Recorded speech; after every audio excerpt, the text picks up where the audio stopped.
तो दोस्तों आज की क्लास में हम लोग पढ़ेंगे प्रोबेबिलिटी डिस्ट्रीब्यूशन के बारे में ही, और उसमें जो हम लोग पिछले क्लास में जो हम लोग किए थे कि प्रोबेबिलिटी डिस्ट्रीब्यूशन किसे कहते थे और उस पर बेस्ड कुछ प्रॉब्लम किए थे, उसमें आपको मीन और वेरिएंस के बारे में हम समझा दिए थे कि दोस्त मीन क्या होता है और वेरिएंस क्या होता है, और प्रॉब्लम उस पर मीन और वेरिएंस निकालने पे कोई प्रॉब्लम नहीं किए थे अभी तक।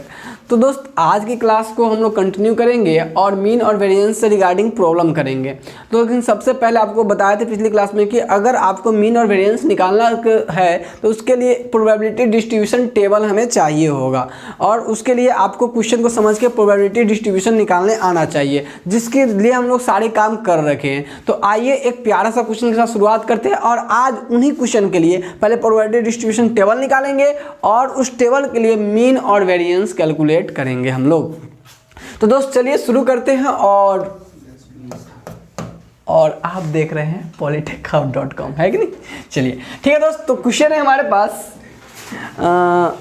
क्या कि 4 defective oranges are accidentally, question लिखिएगा दोस्त, पेन कॉपी निकाल लीजिएगा, लिखिएगा question 4 defective goods are, sorry क्या चीज था वो, ऑरेंज है, are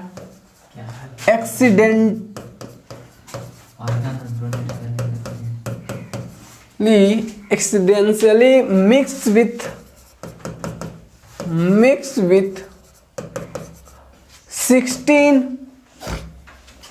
goods, 16 good ones, good ones मतलब गुड ऑरेंज, गुड वंस मतलब 4 गो defective orange mix accidentally with the 16 good ones. Okay, ये कह रहा है the oranges are drawn at random from mix lot. कितने ऑरेंजेस कह रहा है? 3 oranges, 3 oranges are drawn from the mixed lot, from the mixed lot, दोनों जगह पर orange mistake, ORANG oranges। Okay, ORANGE,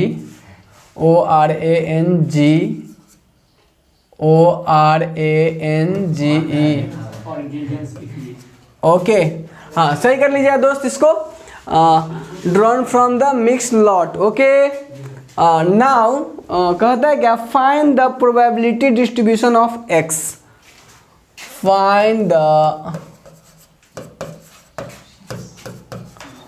probability distribution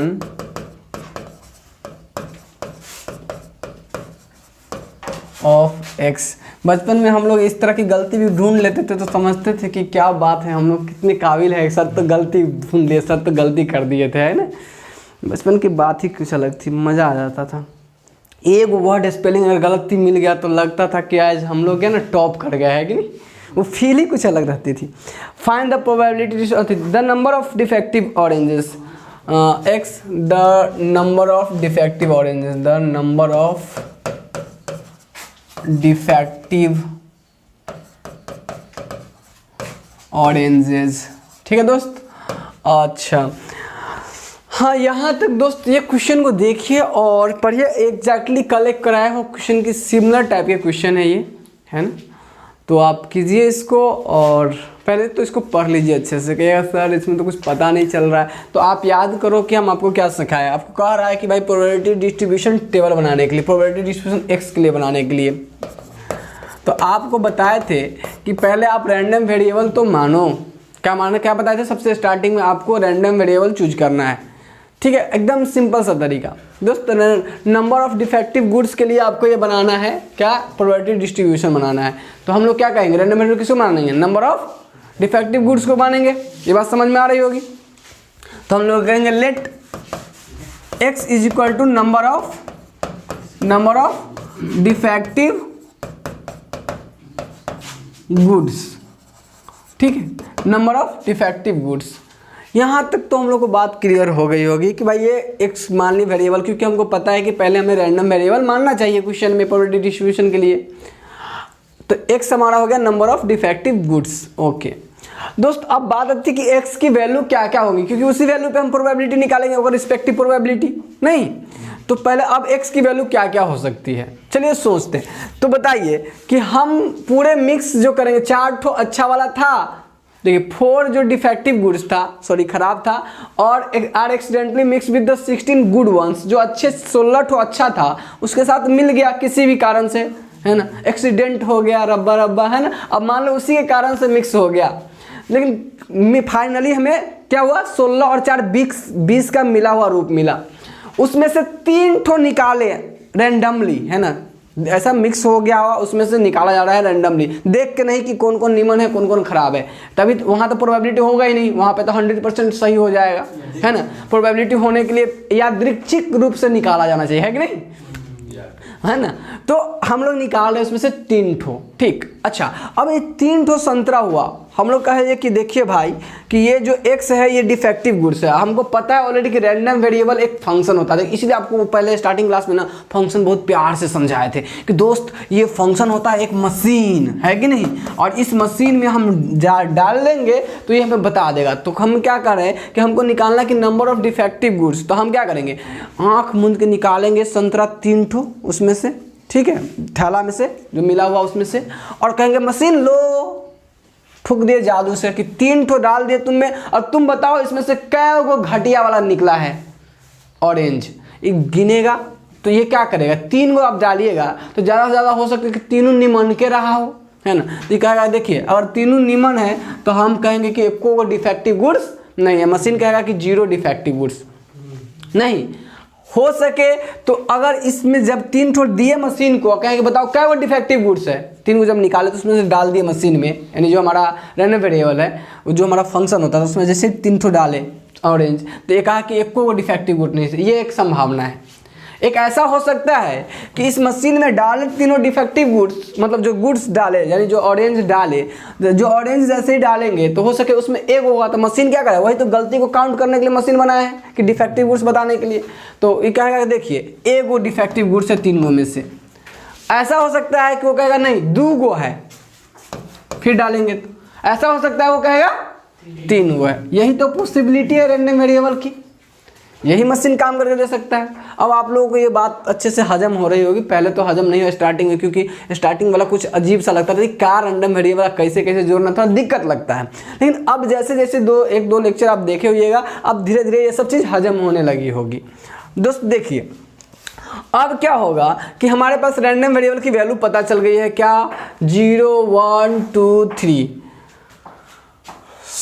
according to question values of random variable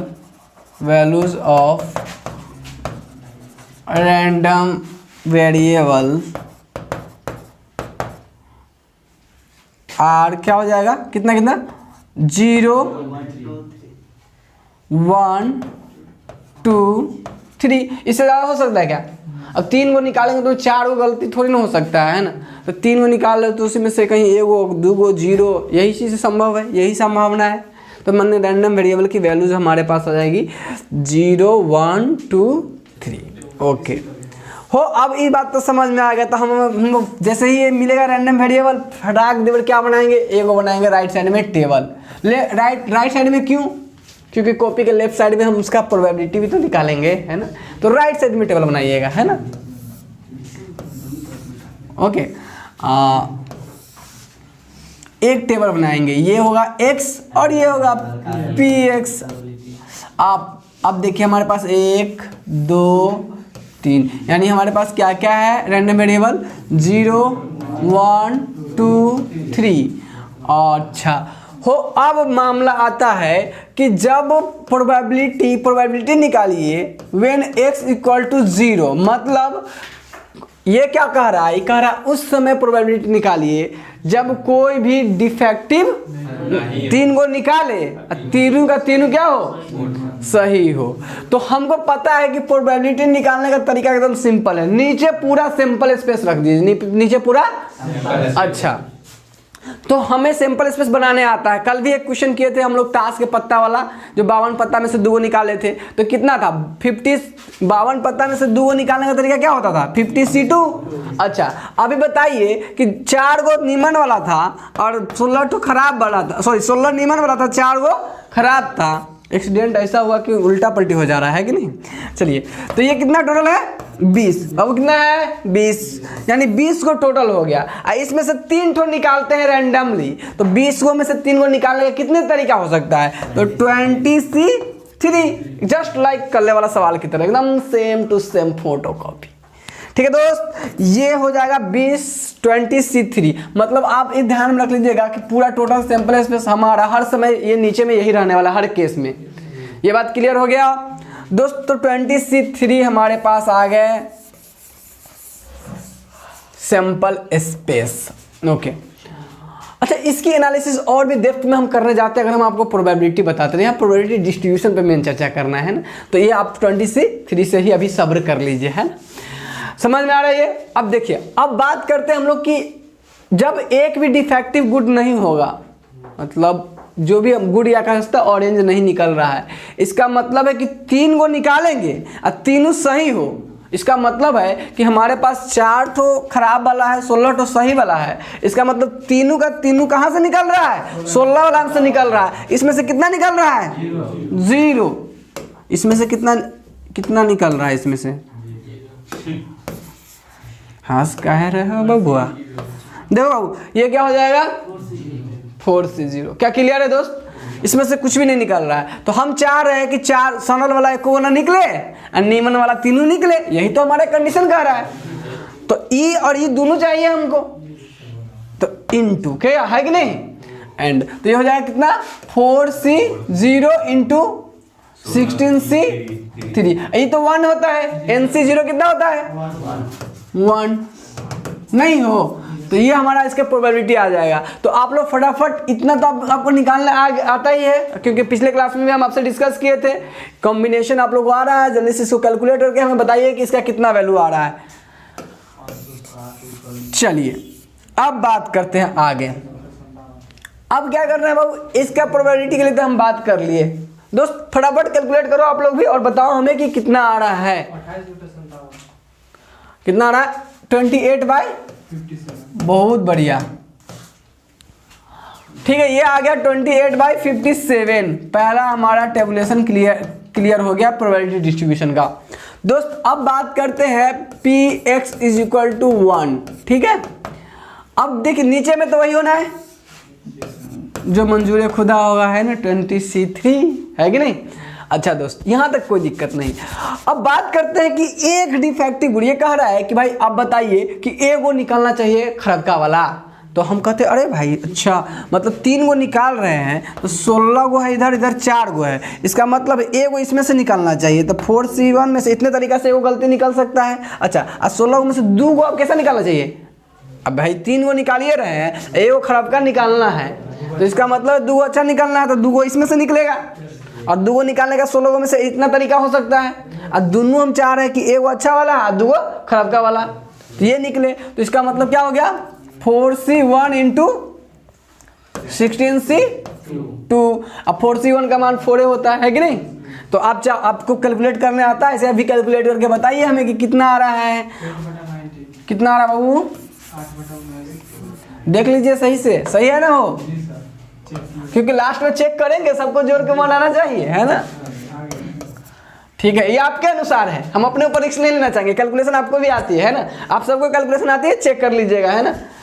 तो अगला next है ना, Px = 2। ठीक है, नीचे तो वही होना है भाई। अच्छा, अब 2 को अच्छा वाला चाहिए। अच्छा देखिए, 2 को खराबका वाला चाहिए, है कि नहीं।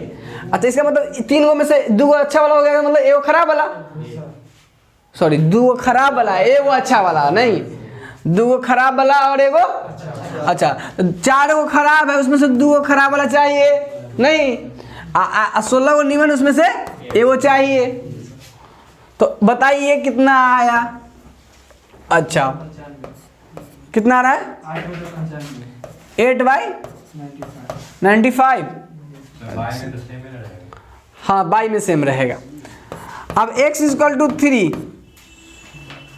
ठीक है वो बताइए कितना, नीचे में तो सेम रहेगा और ऊपर में आ जाएगा। अभी कम की बार क्या हो रहा है, तीनों के तीनों खरब के चाहिए है ना, तो क्या हो जाएगा 4C3, बहुत बढ़िया। और इसके बाद बाबू 16C0 एग्जैक्टली। बताइए कितना आ रहा है, ये तो 1 हो जाएगा, कितना आ रहा है 1/285। एक बार सारे आदमी मैच कर लीजिए, क्या ये बताया गया डाटा सही है कि नहीं। और वो मैच करने का तरीका ये भी है कि आप यहाँ से देखो, ये हो जाएगा 8/19 और ये हो जाएगा 8/95 और ये हो जाएगा 1/285। क्या एग्जैक्टली पूरा का सम 1 आ रहा है क्या, देखिए कैलकुलेट करके। तो ठीक है हो, तो ये हम लोग का क्या हो गया हो, probability distribution.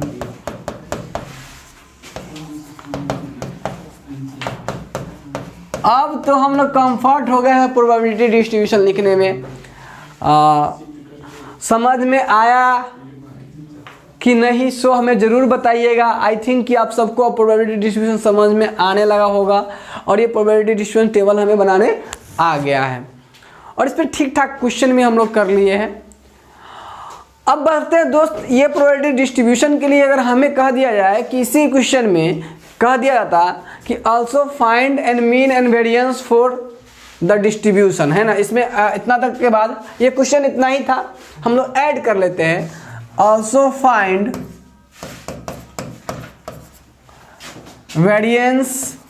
Variance for the probability distribution, find for the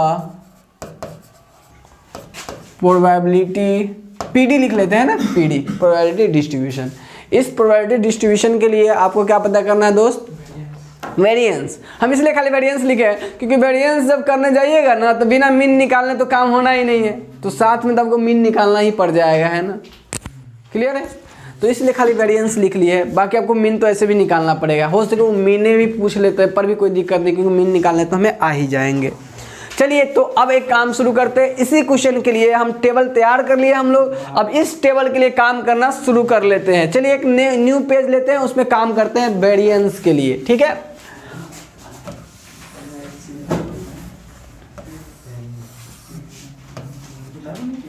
दोस्त बहुत ही आसान होता है ये x हो गया, ये px हो गया, 1 2 3।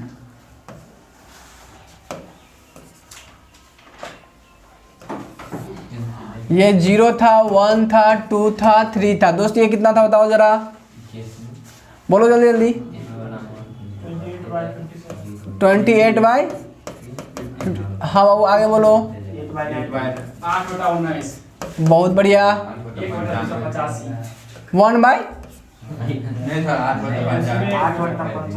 8/95, हाँ।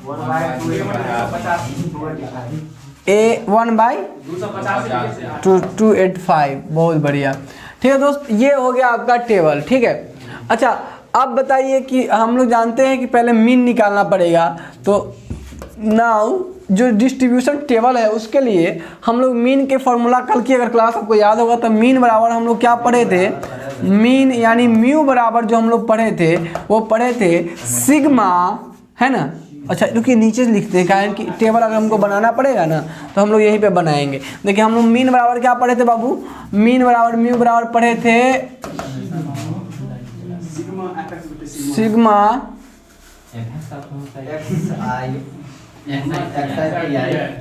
हम लोग पढ़े थे sigma xi pi i = 1 to n।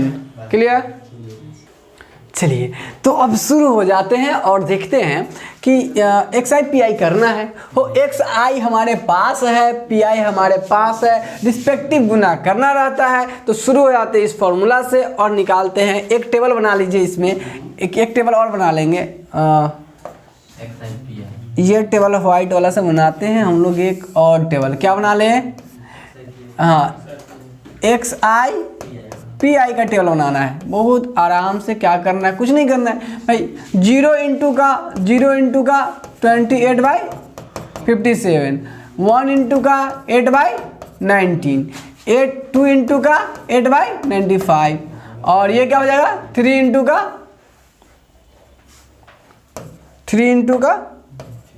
1/285। यानी कुल मिला के हम कहें तो ये जो हो जाएगा सिग्मा, यानी mu is equal to mean equal to sigma P I X I. इसका मतलब ये हो गया कि 0 इंटू का 28/57 प्लस 1 इंटू का 8/19 प्लस 2 इंटू का 8/95 प्लस 3 इंटू का 1/285।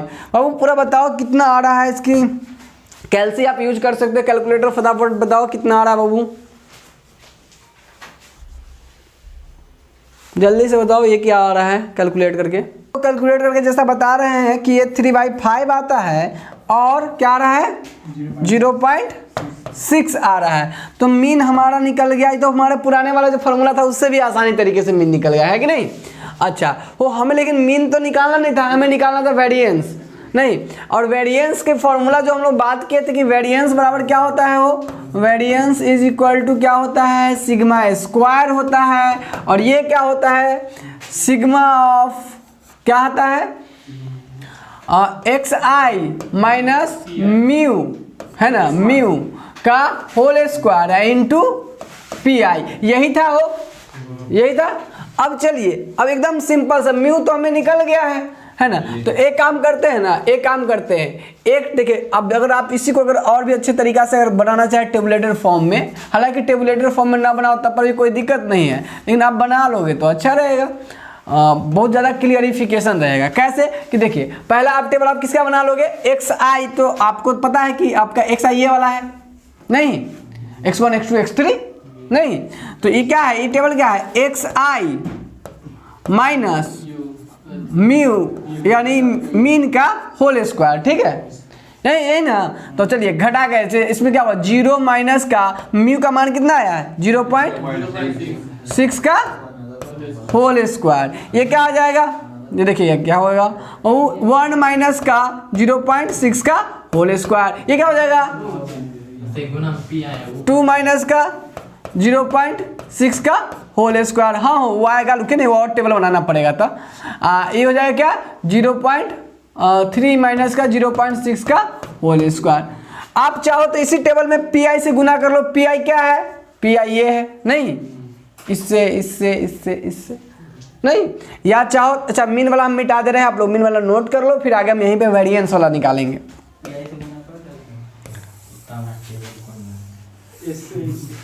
टेबल बढ़ते जा रहा है, अपने आप बढ़ते जा रहा है, इसमें बनाने की क्या ज़रूरत है। और नहीं बनाइएगा तो कोई दिक्कत नहीं है, काम अपने आप होते चला जाएगा। क्या करना है, ये हो जाएगा क्या एक्स आई माइनस म्यू का होल स्क्वायर इंटू का पी आई।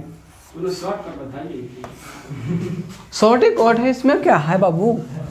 अब ये चलो ये तुम काहे कर रहे हो, ये तुम नहीं भी करोगे तो चलेगा है ना।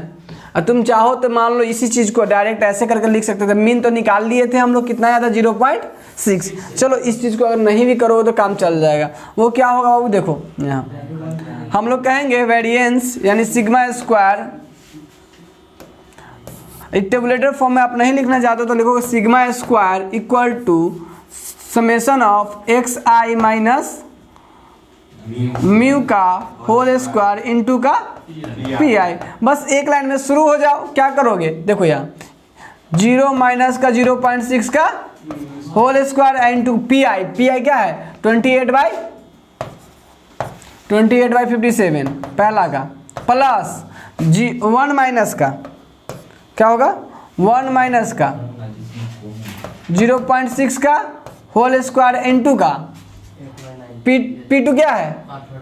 हाँ 8/19 हो प्लस क्या करेंगे 2 माइनस का 0.6 का होल स्क्वायर इंटू का तीसरा क्या 8/95 P3 8/95 प्लस क्या होगा 3 माइनस का 0.6 का होल स्क्वायर इंटू का 1/285। यही तो करना है हो, इसमें कहा।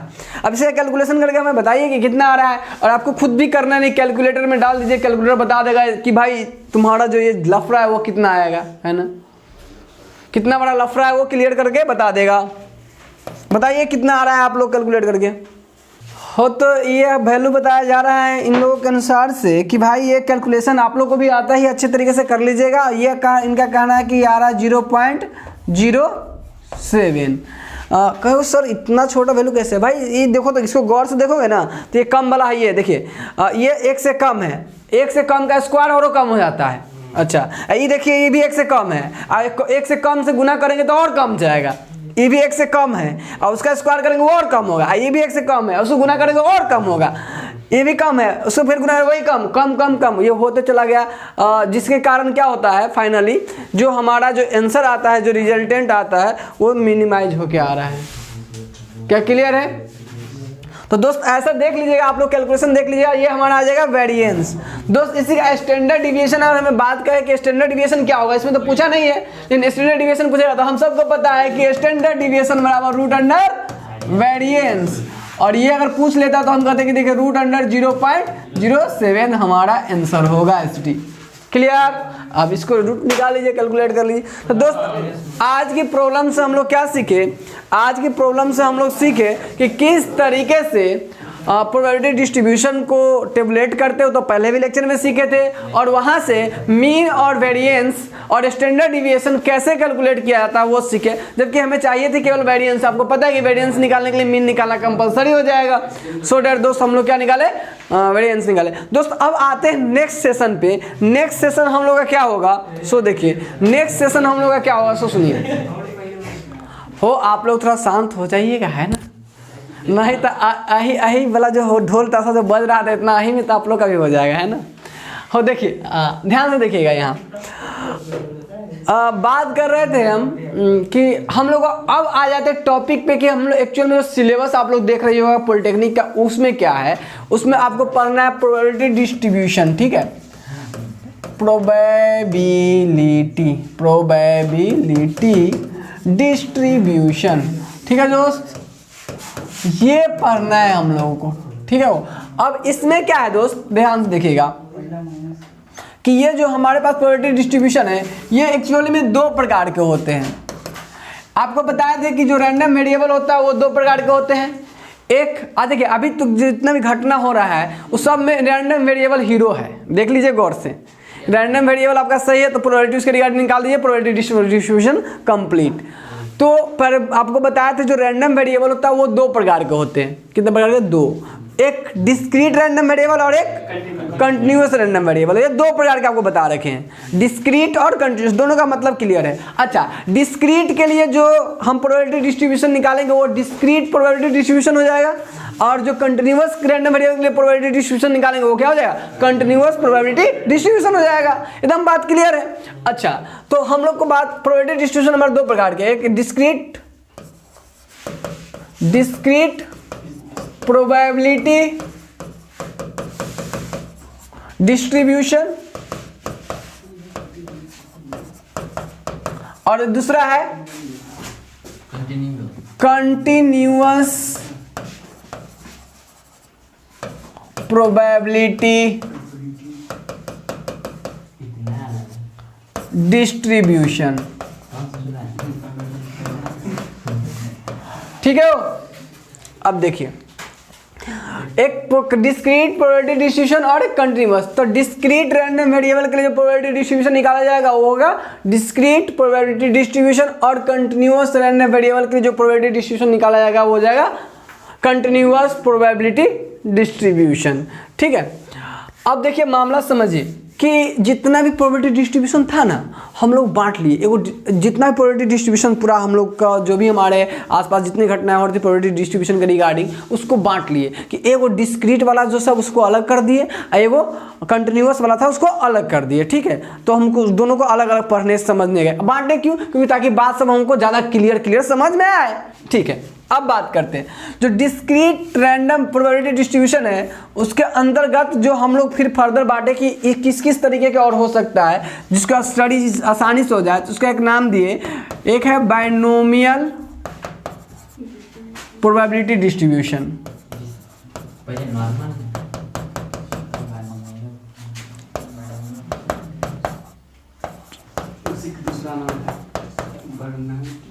हाँ, आगे चल के देखेंगे बर्नौली, है ना, बर्नौली ट्रायल इसी में आएंगी, है ना, बर्नौली प्रोबेबिलिटी डिस्ट्रीब्यूशन।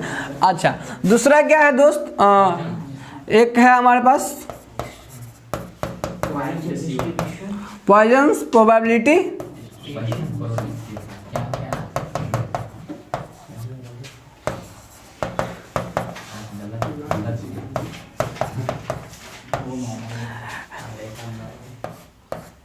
एक होता है आपका इसी में rectangular probability distribution, geometrical distribution, geometrical distribution. एक होता है multinomial distribution, multinomial distribution.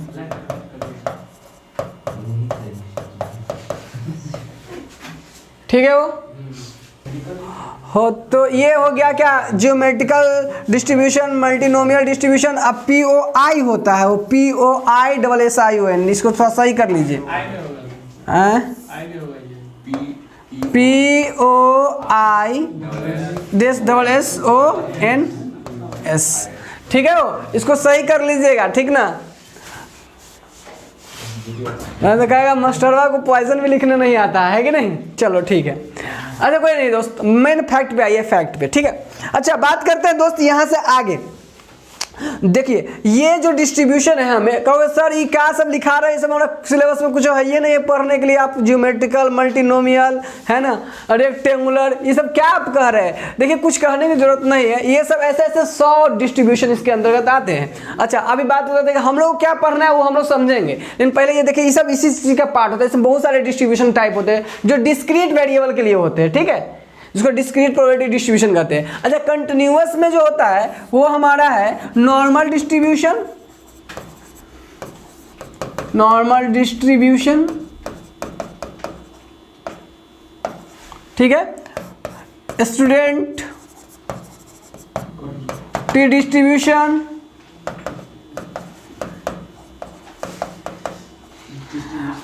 F distribution, इस तरह के डिस्ट्रीब्यूशन इसके अंतर्गत आते हैं, है ना। अब बात करते हैं दोस्त सबसे बड़ी बात कि सर ये सब तो आप लिखा दिए, हमारे सिलेबस में कुछ दिखना, हम लोग तीनों का नाम बार बार नजर आता था, एगो बाइनोमियल वाला, एगो पॉइसन वाला, एगो नॉर्मल वाला, है ना। आपको पहले ये क्लियर कर लेना है कि डिस्ट्रीब्यूशन दो प्रकार के, एक डिस्क्रीट वेरिएबल के लिए, एक रैंडम कंटिन्यूअस के लिए। कंटिन्यूअस में अब डिस्क्रीट में देखिए, डिस्क्रीट में आपका दो प्रकार के, एक बाइनोमियल और एक पॉइसन, ये हमें पढ़ना है। और कंटिन्यूअस में से एक वो हमें पढ़ना है नॉर्मल। ये तीन डिस्ट्रीब्यूशन हमें पढ़ने हैं पूरा, मतलब ये तीन डिस्ट्रीब्यूशन में हम लोग का सिलेबस कंप्लीट। बाकी ये आप नॉर्मली देख सकते हैं कि और ये आपके दिमाग में नहीं होना चाहिए कि तीनों को डिस्ट्रीब्यूशन होता है, और भी होते हैं। हम इसलिए ये बता दिए कि आपसे पूछा कि और कुछ होता है तो तीनों डिस्ट्रीब्यूशन होता है ना, ऐसा आपके दिमाग में ना रहे कि और भी डिस्ट्रीब्यूशन होता है। ऐसे ऐसे 100 डिस्ट्रीब्यूशन प्लस हो जाएंगे, है ना। तो ये डिस्क्रीट में ज़्यादा है। नॉर्मल जो डिस्ट्रीब्यूशन है आपको, सॉरी कंटिन्यूअस है, उसमें से आपका एक नॉर्मल पढ़ना है, ध्यान दीजिएगा, नॉर्मल पढ़ना है हमें, और हमें पढ़ना है बाइनोमियल और पॉइसन। अब दोस्त बात आती है कि ये बताने की एक और परसेप्शन है क्या, कि आपसे ऑब्जेक्टिव में पूछ लेता है कि which distribution use for the discrete data या डिस्क्रीट वेरिएबल, ठीक है, डिस्क्रीट वेरिएबल। तो आपको याद रखना है कि बायनोमियल और पॉइसन वाला जो आपको दो पढ़ने के लिए दिया है, ये किसके लिए है, डिस्क्रीट के लिए, और जो ये दिया नॉर्मल है किसके लिए दोस्त, कंटिन्यूस, ये ऑब्जेक्टिव के लिए भी आई है, ऐसे ऑब्जेक्टिव पूछे जाते हैं, तो आपको ये ध्यान में रखने। तो अगले हम लोग अपने अपकमिंग क्लास में, नेक्स्ट क्लास में स्टार्ट होंगे अपने फर्स्ट, जो हमें 3 पढ़ने, उसमें से फर्स्ट जो टॉपिक हमारा बायनोमियल प्रोबेबिलिटी डिस्ट्रीब्यूशन, उसके साथ शुरू हो जाएंगे, और हमें ये 3 डिस्ट्रीब्यूशन पढ़ने के बाद हम लोग का ये वाला सेक्शन कंप्लीट हो जाएगा, ठीक है। तो मिलते हैं हम लोग नेक्स्ट क्लास में विथ बायनोमियल प्रोबेबिलिटी डिस्ट्रीब्यूशन के साथ। तब तक आप लोग इसको रिवाइज करके कंप्लीट करके रखो। आज के लिए बस इतना ही, धन्यवाद।